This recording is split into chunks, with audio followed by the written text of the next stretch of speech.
Welcome in, whiskey freaks, to the Blind Tasting Podcast, your number one attitudinal bourbon destination. I'm John Stark, and I'll be bringing you candid and sometimes irreverent whiskey news, opinions, and reviews on the industry and the products they've been bringing us for hundreds of years. So here's the deal. Today we formulate a plan to rescue the American astronauts that are stuck on the International Space Station. Yeah, no, we are not doing that, but we are going to talk whiskey and the world and maybe even have some fun. Now, I'm going to throw a bunch of stuff your way today, whiskey freaks, so grab a couple Red Bulls and hang on real tight. We've got lots to talk about, and we're going to have some fun too if everybody behaves themselves, so don't make me pull this car over. Folks, keep in mind, I'm always going to approach everything we do here with a bit of sarcasm and a whole lot of truth-telling. You want BS? Listen to the Bourbon Ball Sticks or the Whiskey Weirdos. Here, we talk reality, facts, and sometimes even a bit of stupid, and there'll be some of that guaranteed later in this episode. So today we discuss 2-Bitch Bourbon, Jack Daniel's epic barbecue competition, country music superstar Dierks Bentley. We ask the question, can you survive with just one bottle of whiskey? We play Guess the Whiskey again, because you all loved it so much the first time. We talk about Brown-Formon stepping away from DEI programs. And I review Little Book Chapter 7 in Retrospect. So let's get after it, kids. Now, I struggled when deciding to even mention this story today, because, well, it's 2-Bitch Bourbon, and it has the word bitch in it. But this bitch is referring to dogs, and I'm not sure how the AI bots and the explicit word checkers and algorithms here on the internets know that there's a difference. But what the hell? I'm going for it because this is just too cool of a story. So get this. 2-Bitch Bourbon is joining forces with the American Kennel Club. 2-Bitch Bourbon is a family-owned bourbon brand, and it's now been named the official national bourbon sponsor of the AKC. It's especially cool to be announcing that right now here in September because, well, it's both Responsible Dog Ownership Month and National Bourbon Heritage Month. So a little bit about 2-Bitch Bourbon. It was founded in Nevada in 2016, and it gets its name from the owner's Doberman rescue dogs, Miss Scarlet and Sage. They're sisters, so they get to hang out quite a bit. Now, they say the brand is about delivering top-notch spirits while sharing a love for dogs and good times. And this is cool. 2-Bitch Bourbon keeps things fun with creative names for their whiskeys. They name their whiskeys things like Eureka Gold, Small Batch with a Bite, Single Barrel Select, and Pack Leader Reserve. So that's kind of fun. Now, their bourbons are available to order online. They ship to over 30 states. And another cool thing about them is they support various dog-related causes through donations and partnerships. Now, I've never seen this stuff around me here in the St. Louis area, but if I do, I think I'm going to grab some. It's a great cause, and I'm hoping it's terrific bourbon too. So, Jack Daniel's birthday was on September 5th, 1850. So we also celebrate him this month, while next month we celebrate barbecue. The annual Jack Daniel's World Championship Invitational Barbecue event, known as The Jack, runs from October 11th to 12th in Lynchburg, Tennessee. And that's where some of the world's best barbecue teams get together and compete. Now, they say the Jack is a bit hard to describe until you've actually experienced it. They say it's 1 part barbecue competition, 1 part street festival, and 1 part county fair. They'll have music, displays, and demonstrations, arts and crafts, and foods of all kinds. Now, I've never made it to the Jack, but if you have, shoot me a note and tell me what you thought about it. I may need to add that to the calendar for next year. Country music star Dierks Bentley now has a whiskey. And don't they all? So, country music star Dierks Bentley has introduced his first whiskey. And it's called Row 94. Now, I don't really love the name, but he named it Row 94 nonetheless. He didn't ask me. It's a Kentucky straight bourbon whiskey made at Green River Distilling in Owensboro, Kentucky. Now, I've heard good things about Green River, so I've got high hopes for this bourbon whiskey. They say with the idea of country music being 3 chords in the truth, Bentley's taken that idea and he's given it the tagline, 3 ingredients in the truth. Again, not real creative, but hey, whatever. They say row 94 reflects Bentley's vision of a bourbon that he and his fans can enjoy both during special events and casual get-togethers. He says the name comes from a combination of Music Row in Nashville and 94, which is the year Dierks says he fell in love with country music. Okay. It's made with 70% Kentucky-grown corn, 21% rye, and 9% malted and row barley. And it comes in, like I said, at 94 proof. It's aged for 4 years in new white oak barrels with a level 4 char. Now, I know Green River does some good things, but I think I'm going to wait on this one a little bit. I can't forget Traveler. Yeah. I love Dierks.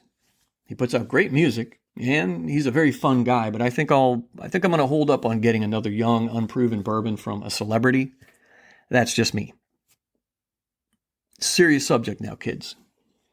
Have you ever been out hiking and got lost? Or say you're hypothetically at White Sands, New Mexico, in the blistering hot desert, and you get turned around for several hours. Well, not that that's ever happened to me, of course. Okay, so yeah, that happened to me. Anyway, back to our scenario. So your cell phone goes dead. You look for the compass. Well, hell, you didn't even bring a compass. But wait, what do we have here? A bottle of whiskey in the old backpack. Like I always say, never go out in the wilderness without some good hooch. Did I just say hooch? Man, I hate that word. I can't even believe I just used it. But yet there it was. Anyway, you're lost with only your favorite whiskey and maybe even a Cliff Bar. Yeah, you've got a Cliff Bar too. Now, should you freak out? Good news, kids. Whiskey can be used for a myriad of things, and that means a lot of things for those of you who have infinity bottles, especially when you're lost in the wilderness, or the desert, or at a Taylor Swift concert. You know, all those terrible kinds of places. If you should run into any issues while trying to make your way back to safety, that bottle of whiskey is going to come in real handy. For example, one thing that whiskey would be good for is as a disinfectant for wounds or cuts. We all know whiskey contains alcohol, and while it's not as effective as actual antiseptics, it can help prevent infections in emergency situations. Whiskey is flammable, especially higher proof whiskey, which I like. So it could help start a fire if you have trouble with damp wood or a weak flame, and we've all had trouble with damp wood, am I right? So pour a small amount on your kindling, and it should ignite more easily. And the fire you start could help signal for help too, so it's kind of a double use here as a fire starter. Now, if you encounter other people, whiskey might be valuable for trading in a survival situation. It could be exchanged for food, tools, or other essentials. This is a good one. Drinking a small amount of whiskey, or a lot, can help dull pain or provide some comfort in difficult situations. It's not a substitute for proper medicine, but it might take that edge off if you don't have any other options. Keep in mind, back during the Civil War times and Wild West times, whiskey really was used to pour on cuts, scrapes, and even treat gunshot wounds as an anesthetic. And folks often drank whiskey to dull whatever pain they were going through. And get this, some women even drank whiskey to get through childbirth. No epidurals back then, ladies. It's just old crow for you. Now, I know that's hard to believe, but it is very true. Now, this happened. Okay, it rarely happened. Since during normal circumstances, doctors would use things like ether and chloroform to put patients out for surgery. But in many cases, good old whiskey, it was used to ease pain and sterilize wounds. Here's a fun fact. It was usually rye whiskey, since bourbon had not really caught on at that point. Whiskey can also be used as a morale booster. Well, duh. In dire circumstances, I guess a sip of whiskey could lift your spirits, keep morale up, and that's good for your mental strength, and it'll help you survive. Whiskey can also be used, kinda, for water purification. If you need to sterilize water in a pinch, whiskey can help, though it's not ideal. Now, mixing a small amount with questionable water could lower the bacteria level slightly, but honestly, boiling is a far better method. So there are some things not to do with whiskey. Don't rely on it for hydration. And I know, crazy, right? Whiskey will dehydrate you, so never drink it as a water substitute.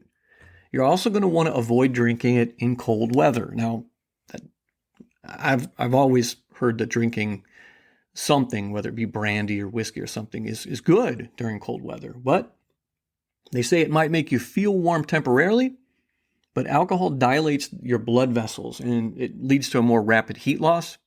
I'll take their word for it. So it would be a disservice to drink it if you're cold already. So the next time you head out to the Grand Teton or explore the Amazon jungle, make sure to bring some Larceny Barrel Proof or Old Granddad 114. Believe it or not, whiskey just might save your life. And now, kids, backed by popular demand, we play a game I call Guess the Whiskey. Well, I had so much fun doing my Elijah Craig 18 review where I shared some reviews with you that were just absolutely ridiculous.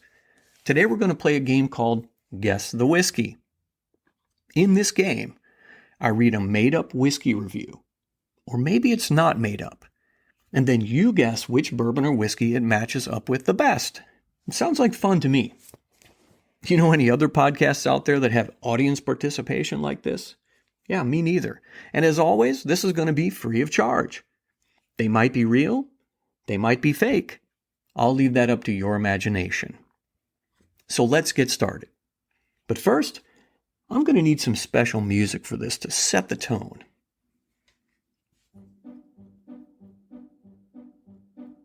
Oh yeah, I'm digging that music, kids.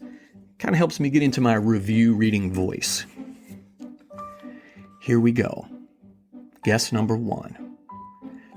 Drinking this bourbon is like finding a unicorn that pours you a glass of nostalgia mixed with the tears of angels. The complexity of flavors is so profound, you might actually start believing you can taste time itself. But remember, once you've tasted it, nothing else will ever compare. You'll be chasing this high for the rest of your life. So, tears of angels? High for the rest of your life? Anybody? This is Pappy Van Winkle Family Reserve 23 year. So let's go on to number 2.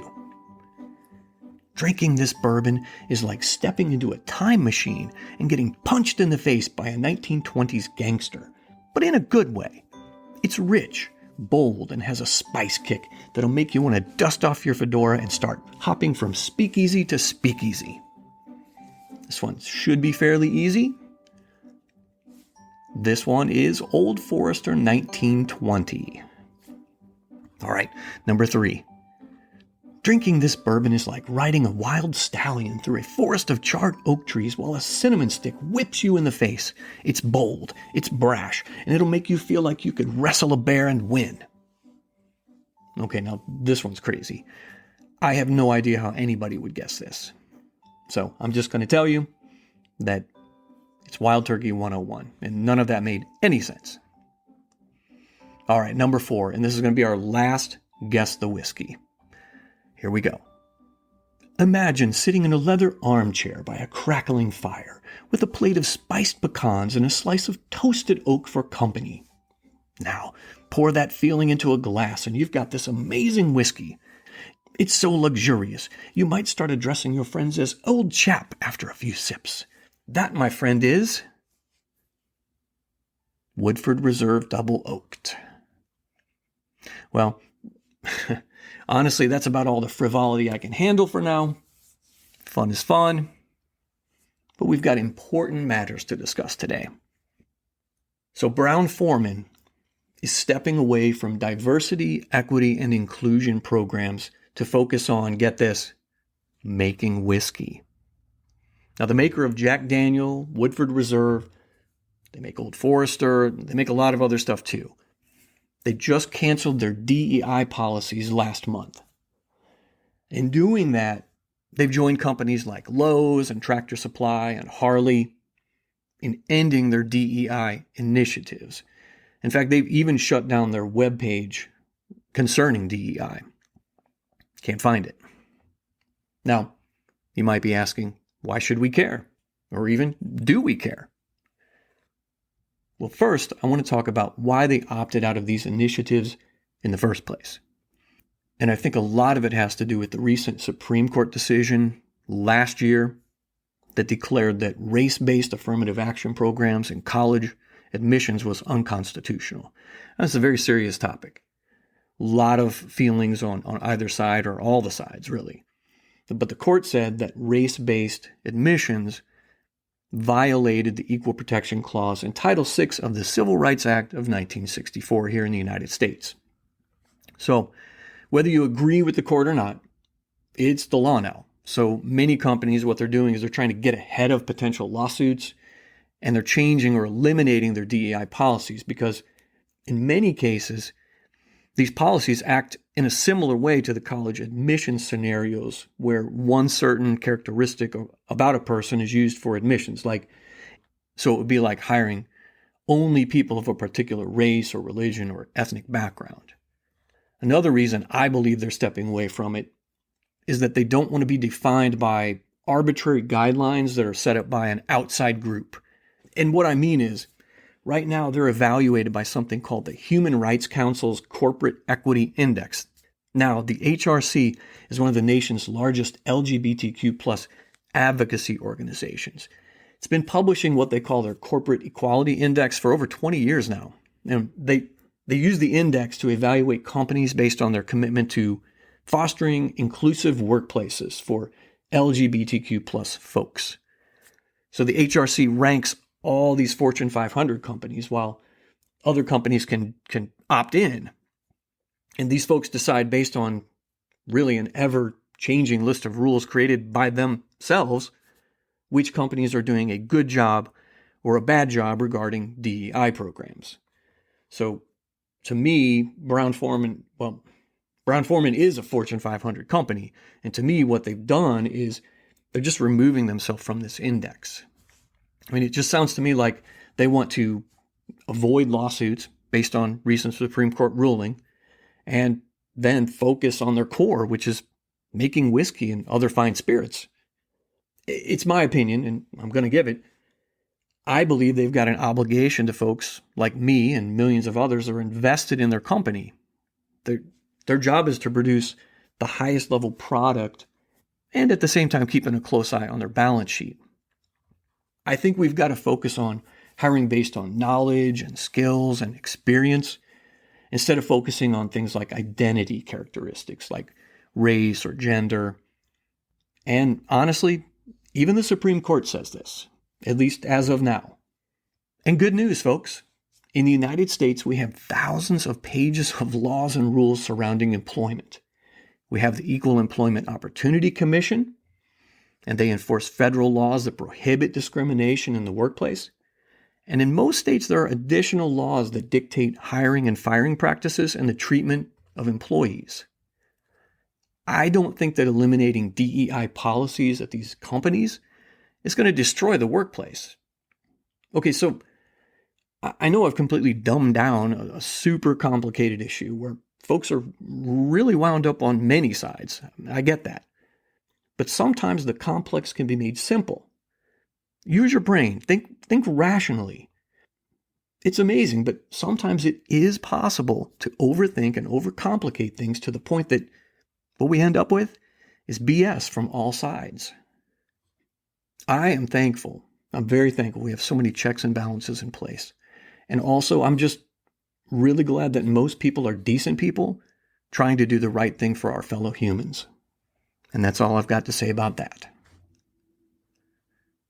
All right, Whiskey Freaks, now let's get into the fun part. My review of Little Book, Chapter 7.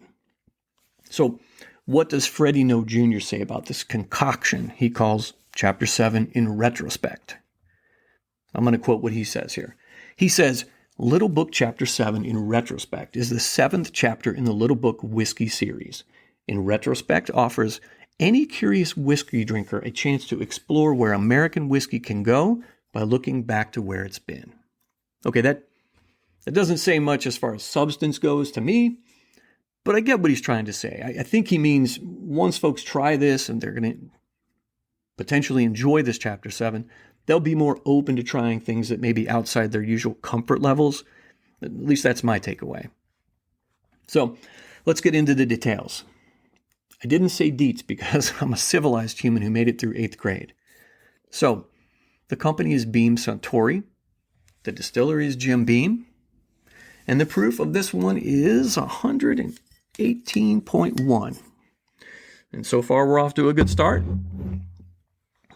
Okay, the age. So this is where it gets silly. Chapter 7 is a blended straight whiskey. And hold on to your hats here.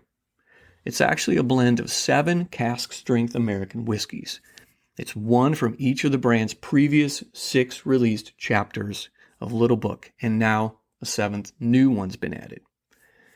Here we go. The blend consists of a 4, 5, 9, 10, 17, and 18-year-old whiskey.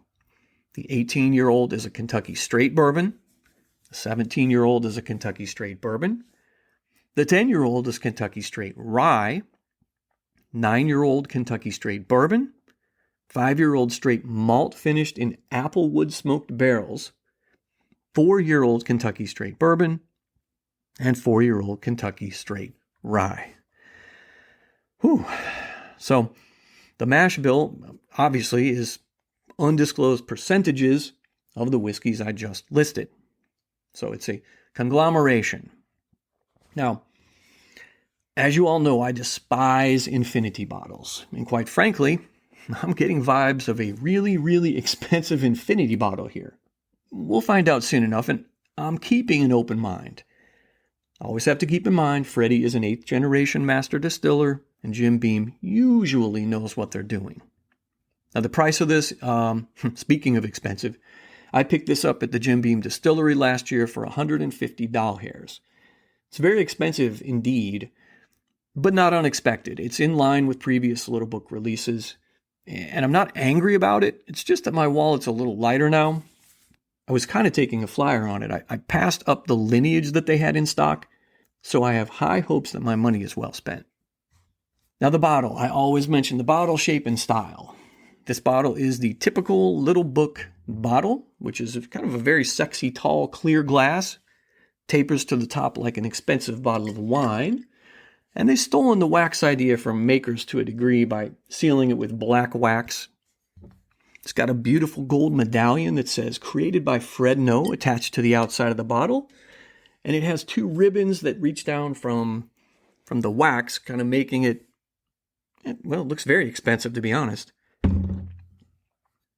Oh, I almost forgot the little dog tag that hangs on the bottle that lists the whiskey that's in the bottle. Now, the bottle also comes in a gorgeous wooden box with a plexiglass slider up front to get the whiskey out. Shoot, I figure the box is worth $20 at least. So the color. The liquid, of course, it's all mixed up in here. All 7 of them. On the bottle tag, it says deep russet with golden hues. And I'm inclined to just go with that. I'm not really going to argue with them. That's fine. Of course, the color is probably irrelevant, especially if you're counting on me for that piece of the puzzle, but it sometimes gives you an idea of the breadth of flavors you're about to put in your mouth. And I must say, I am loving the color of this whiskey, this blend. And I've seen a lot of whiskey in my glass lately. Nothing has been this intriguing to me in recent history. So I want to get on to the actual tasting part. Today I'm tasting with my Limestone Branch Glencairn. It's one of my first Glencairns I picked up years ago, and so I don't know if it's nostalgia or maybe something else. Also, I don't yet have a Glencairn from Jim Beam. I'm going to get one next week when I head down to Kentucky. Either way, I'm using a Glencairn this time. So let me crack open this bottle. I've already taken the liberty of peeling off part of that wax so I can just pop this cork stopper off. And I'm going to pour a little bit in the glass. I am super excited about this one. Put a little bit more in the glass than I normally would. It's not a splash today, kids. So I'm going to get in there and get the nose. Holy crap, this is a lot. And what I mean is this is so And what I mean is there's so much going on here. I cannot stop nosing this stuff. I get so many notes. It's got that candied caramel apple, depending on how you want to say that. And I get so many notes, like candied caramel apple. Like here, we're almost to Halloween time. I'm also getting like candy corn, like that yellow and orange candy corn you also get around Halloween time. It's really sweet. I'm getting a bit of vanilla. Golly, maybe a bit of grain, kind of like a Cheerios, and just a tinge of oak, but not much actually. But you just get a little bit of oak there. So I'm going to take a sip here.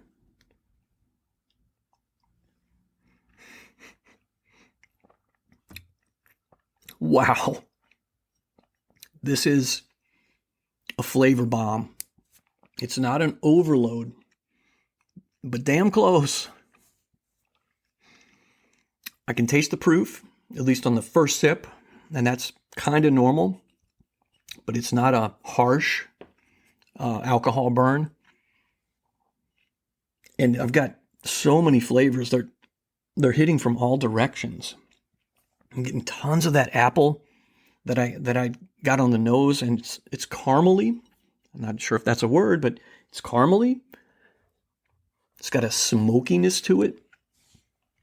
And like I got on the nose, just a bit of oak, but lots of spice. I gotta take another sip.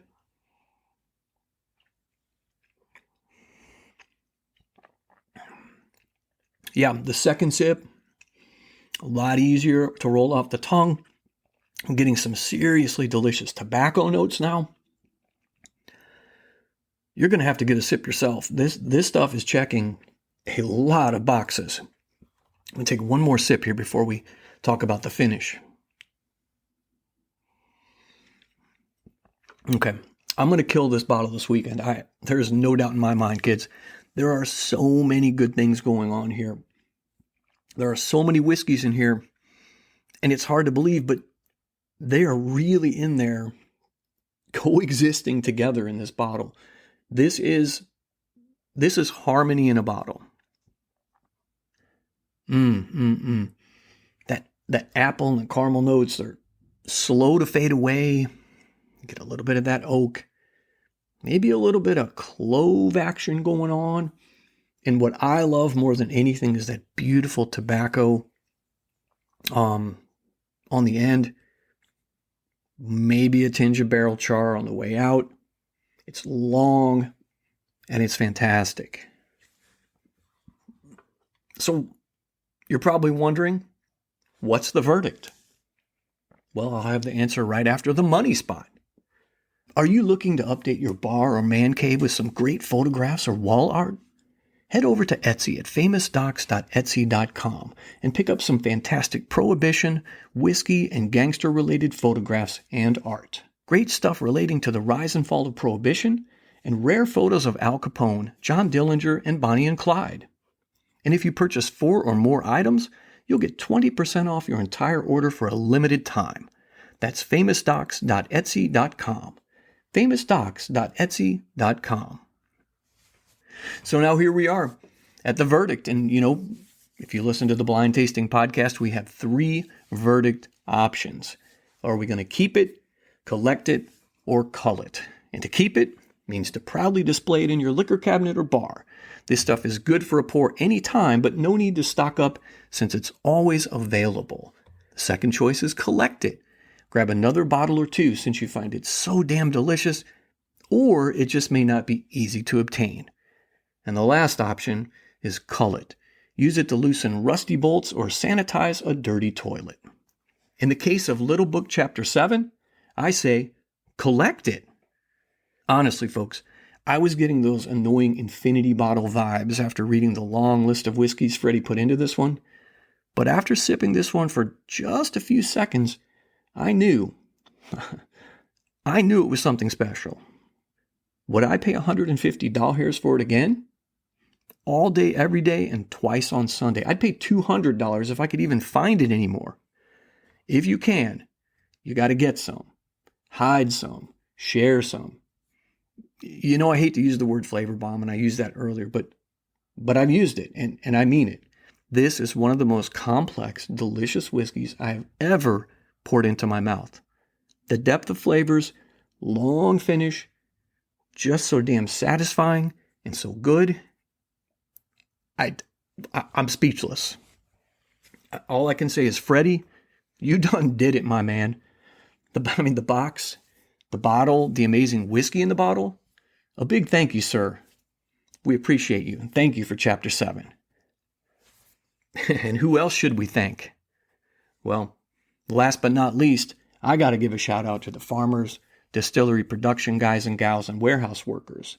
The bottlers, the truck drivers, they're the ones that make it happen, so cheers to all of them.